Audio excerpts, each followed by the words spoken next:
మరో breaking news చూస్తున్నాం. PUBG game కు బానిసగా మారిన ఓ విద్యార్థి ప్రాణం తీసుకున్న విషాదకర ఘటన నిర్మల్ జిల్లా బైంస పట్టణంలో చోటు చేసుకుంది.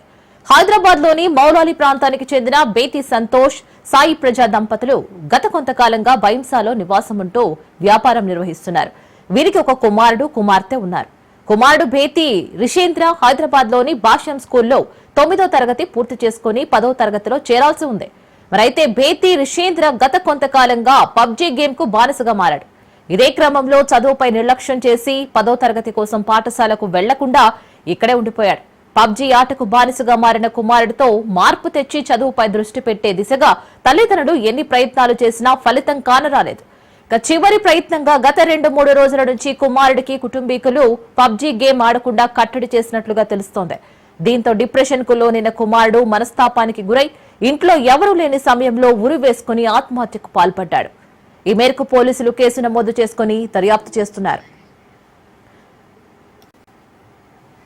దీనికి సంబంధించి పూర్తి డీటెయిల్స్ మా ప్రతినిధి శ్రీనివాస్ అందిస్తాడు. శ్రీనివాస్, బైంసాలో మళ్ళీ పబ్జీ ఒక గేమ్ ఆడడం ఒక 9th క్లాస్ అబ్బాయి తండ్రి ఆత్మహత్య చేసుకున్నాడు. అతను హైదరాబాద్ లో స్కూల్లో చదువుతాడు. 9వ తరగతి గేమ్ రాక ఈ పబ్జీ గేమ్ అటప్రయంతో అతని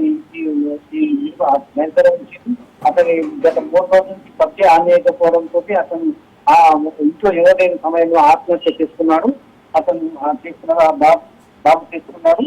అయితే గత 4 సంవత్సరాల క్రితం ఈ పబ్జీ గేమ్ చాలా యూత్ బాగా ఆడేది, కానీ ప్రభుత్వం బ్యాన్ చేసింది. వేరే దేశం నుంచి ఈ పబ్జీని బ్యాన్ చేయడంతో ఇప్పుడు ఇండియాలో కూడా పబ్జీ గేమ్ చాలా ఇండియా వర్షంతో పబ్జీ గేమ్ వస్తే మళ్ళీ కొద్ది ఆశ వచ్చారు. గతంలో బ్లూవెల్ మరియు ఈ పబ్జీ రెండు ఈ గేమ్స్ ప్రభుత్వం బ్యాన్ చేసింది. అయితే బ్లూవెల్ అనేది ఇంకా డేంజర్ గేమ్ ఉండేది. అది నేరుగా అతను ఒక స్టేజ్ నుంచి ఇంకో స్టేజ్ అంటే వాళ్ళు నేరుగా వాళ్ళ కొన్ని హింసాత్మకమైన ప్రాణాంతకరమైన టాస్క్ ఇచ్చేవాళ్ళు. బ్లూవెల్ అయితే టాక్సీ తోటి అంటే వాళ్ళు ఎదురుగా వచ్చే లారీ ముంగట ఫోటో దిగున్నాడు, ట్రైన్ ముంగట దిగడం, తర్వాత టారాస్ ఫోటో దిగడం అనే ఇలాంటి బ్లూవెల్ హింసాత్మకమైన మరియు ప్రాణాంతకరమైన వాటి ఉండేవి.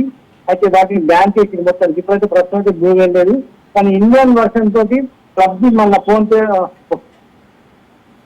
పబ్జీ మళ్ళీ ఇండియా వర్షన్ తోటి ఇంకా రావడంతో యువత మళ్ళీ ఆక్రమించి బైంకోలో మాత్రం ఘోరం జరిగింది. 9th క్లాస్ అబ్బాయి పబ్జీ ఆడడం బంద్ చేయడంతో 2 days లోనే అతను మానసికంగా కుంగిపోయి ఈ రోజు అతను ఆత్మహత్య చేసుకోవడం ఘోరమైన పరిస్థితి ఏర్పడింది. Right Srinivas, thank you.